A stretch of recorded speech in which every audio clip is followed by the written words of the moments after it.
আসসালামু আলাইকুম। এখন শুনবেন সংবাদ শিরোনাম। খুলনা ও যশোরে বিএনপি নির্বাচনী জনসভায় বিপুল উপস্থিতি, বক্তব্য দেবেন তারেক রহমান। দেশকে আফগানিস্তান বানাতে চায় জামায়াত, অভিযোগ মির্জা ফখরুলের। মহেশখালীতে 11 দলীয় ঐক্যের জনসভায় যোগ দিয়েছেন জামায়াত আমির। কক্সবাজার ও চট্টগ্রামে আজ আরও 4টি সমাবেশ। নদী ভাঙন আর তাঁত শিল্পের সমস্যার সমাধান চান সিরাজগঞ্জ 5 আসনের ভোটাররা। নির্বাচিত হলে ব্যবস্থা নেওয়ার প্রতিশ্রুতি দিচ্ছেন প্রার্থীরা। এলাকায় এলাকায় শান্তি কমিটি হচ্ছে, ইসিতে বিএনপির অভিযোগ নেতৃত্ব নয়, নারী অধিকার প্রতিষ্ঠাই জরুরি, বললেন জামাত নেত্রী। আসসালামু আলাইকুম। এতক্ষণ শুনছিলেন সংবাদ শিরোনাম, এখন শুনবেন বিস্তারিত। নির্বাচনী জনসভায় যোগ দিতে খুলনায় পৌঁছেছেন বিএনপি চেয়ারম্যান তারেক রহমান। খুলনার পর যাবেন যশোরে, সেখানে স্থানীয় বিরামপুর স্কুল মাঠের জনসভায় বক্তব্য রাখবেন তিনি। সেখানে যশোর ছাড়া পার্শ্ববর্তী 7 জেলার বিএনপি নেতাকর্মীরাও যোগ দিবেন। খুলনার খালিশপুরের প্রভাতী স্কুল মাঠে জড়ো হয়েছেন বিপুল সংখ্যক কর্মী সমর্থক। তারেক রহমানের সফর ঘিরে সবার মাঝে উচ্ছ্বাস উদ্দীপনা।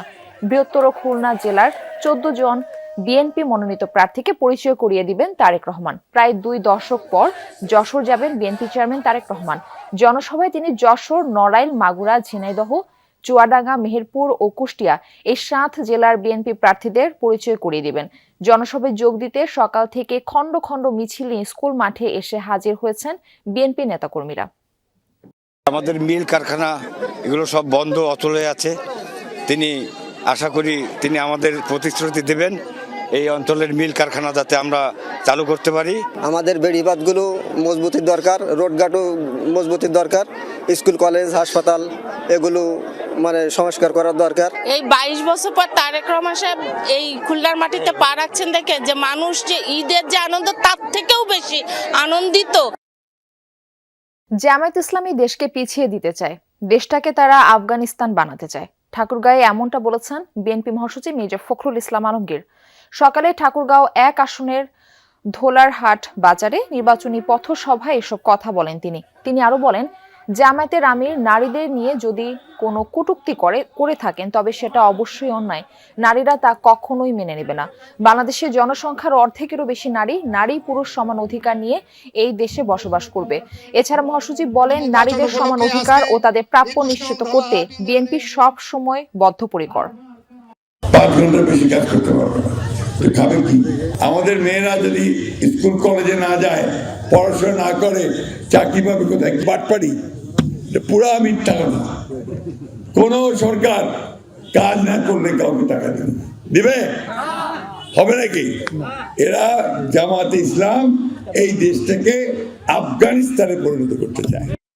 সময় আর বেশি নেই, তাই প্রচার প্রচারণায়ও দম ফেলার সময় নেই। দিনভর নানা প্রতিশ্রুতি নিয়ে ভোটারদের কাছে ছুটছেন সংসদ নির্বাচনের প্রার্থীরা। শহর থেকে গ্রাম সবখানে চলছে জনসভা, মিছিল আর প্রচার সামগ্রী বিতরণ। এলাকার উন্নয়ন, মাদক নির্মূল, কর্মসংস্থান সৃষ্টি সহ বিভিন্ন প্রতিশ্রুতি দিয়ে ভোটারদের সমর্থন চাইছেন তারা। ভোটের মাঠে সরব স্বতন্ত্র প্রার্থীরাও। কোথাও কোথাও পরস্পরের বিরুদ্ধে আচরণবিধি লঙ্ঘনের অভিযোগও করছেন প্রার্থীরা। ভোটাররাও করছেন নানা হিসাব নিকাশ। তাদের চাওয়া শান্তিপূর্ণ পরিবেশে সুষ্ঠু ও নিরপেক্ষ ভোট। অনাকাঙ্ক্ষিত ঘটনা এড়াতে তৎপরতা বাড়িয়েছে আইনশৃঙ্খলা বাহিনী। নদী ভাঙন রোধ করাটা হলো প্রথম কাজ। তাছাড়া অন্যান্য যেসব সমস্যা আছে সেসব সমস্যা তো নিশ্চয়ই আমরা সমাধান করার চেষ্টা করব। ধানের শীষের পক্ষে, বিএনপির পক্ষে, আমার পক্ষে বিপুল সারা পাচ্ছি। এবারে ধানের শীষের পক্ষে আমার লালমনিরহাট 2 আসনে একটি ব্যালট বিপ্লব হবে ইনশাআল্লাহ। কৃষকদেরকে উন্নত প্রশিক্ষণ এবং উন্নত বাজার ব্যবস্থা গড়ে তোলার চেষ্টা করবো এবং নারীদের কর্মবান্ধব কর্মসংস্থান আমরা গড়ে তুলবো ইনশাআল্লাহ। সিরাজগঞ্জ 5 আসনে লড়ছেন বিভিন্ন দল ও জোটের 6 প্রার্থী। আগামী 12ই ফেব্রুয়ারি নির্বাচনে ভোটাররা কোন দলের প্রার্থীকে বিজয়ী করবে তা নিয়ে চলছে চুলচেরা বিশ্লেষণ। বৃহত্তর চরাঞ্চলে ভোট কেন্দ্র নিরাপদ রাখতে বিশেষ ব্যবস্থা নেওয়া হবে, জানিয়েছেন সহকারী রিটার্নিং অফিসার। তাঁত শিল্প সমৃদ্ধ বেলকুচি আর ভাঙন কবলিত চৌহালি উপজেলা নিয়ে সিরাজগঞ্জ 5 এই আসনে বিভিন্ন দল ও জোটের 6 প্রার্থী থাকলেও ভোটের লড়াই চলছে বিএনপি ও জামায়াত প্রার্থীর মধ্যেই। আগামী 12ই ফেব্রুয়ারি কার হাতে যাবে আসনটি তা নিয়ে চলছে চুলচেরা বিশ্লেষণ। দুই উপজেলার মোট ভোটারের অর্ধেকের বেশি বসবাস করে চরাঞ্চলে। প্রতিনিয়ত তাদের লড়াই নদী ভাঙনের সাথে।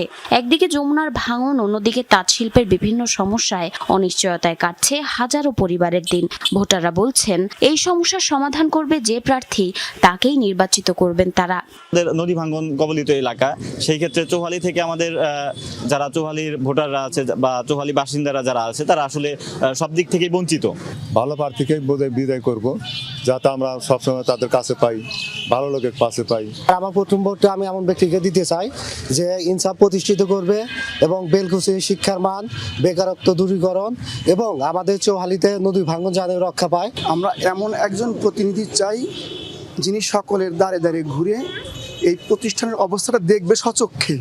বিএনপি প্রার্থী বলছেন, নির্বাচিত হলে নদী ভাঙন ঠেকাতে যত দ্রুত সম্ভব টেকসই বাঁধ নির্মাণের ব্যবস্থা করা হবে। এছাড়া তাঁত শিল্পকে বাঁচিয়ে রাখতেও বেশ কিছু উদ্যোগ নেওয়ার কথাও জানান তিনি।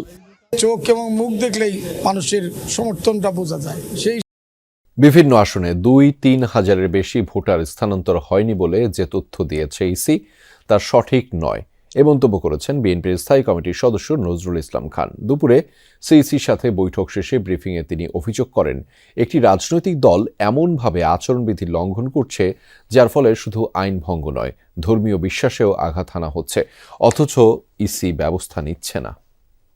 নির্বাচন ভবনে সিইসি এএমএম নাসিরউদ্দিনের সাথে বিএনপির প্রতিনিধি দলের বৈঠক। টানা 2 ঘণ্টার বৈঠক শেষে সাংবাদিকদের সাথে কথা বলেন দলটির স্থায়ী কমিটির সদস্য নজরুল ইসলাম খান। জানান, একটি দল আচরণবিধি লঙ্ঘন করেই চলেছে।